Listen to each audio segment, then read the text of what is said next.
Donnie Fritts, what can I say about Donnie Fritts? He's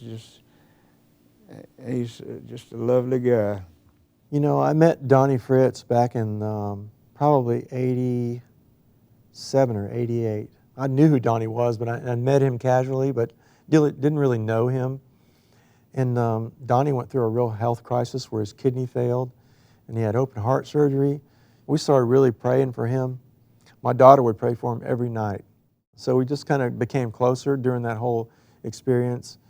And so every time I'd see him, I'd say, Donnie, we got to write a song together, man. We got to write. And every time we'd see each other, we'd say, man, we got to write some songs, you know. And so Donnie Fritts took us, the Decoys, to Japan about 8 years ago. And just, you know, every place we went, they were just wonderful people. And they had their sound systems together. It wasn't any question. Everything went smooth, and they loved us, and it was so cool to look out there and see them singing the words to some of these songs we were doing, especially those songs of Donnie's. I had a song started, and it was a little R&B song, and I thought, I need to call Donnie and get him to help me finish this. So I called him, and he came over, and we finished the song. We had a great chemistry. It turned out really good, and he said, man, I got this title, and it's called Old Timer.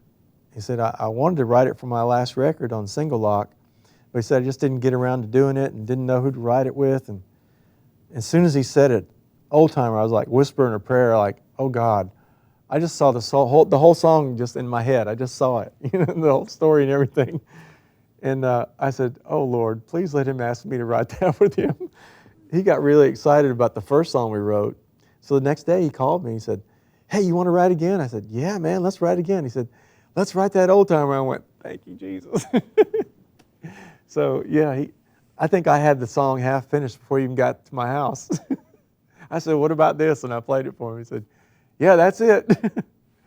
And we finished it, and a few weeks later, he called Willie and said, Willie, I think I got a song for you.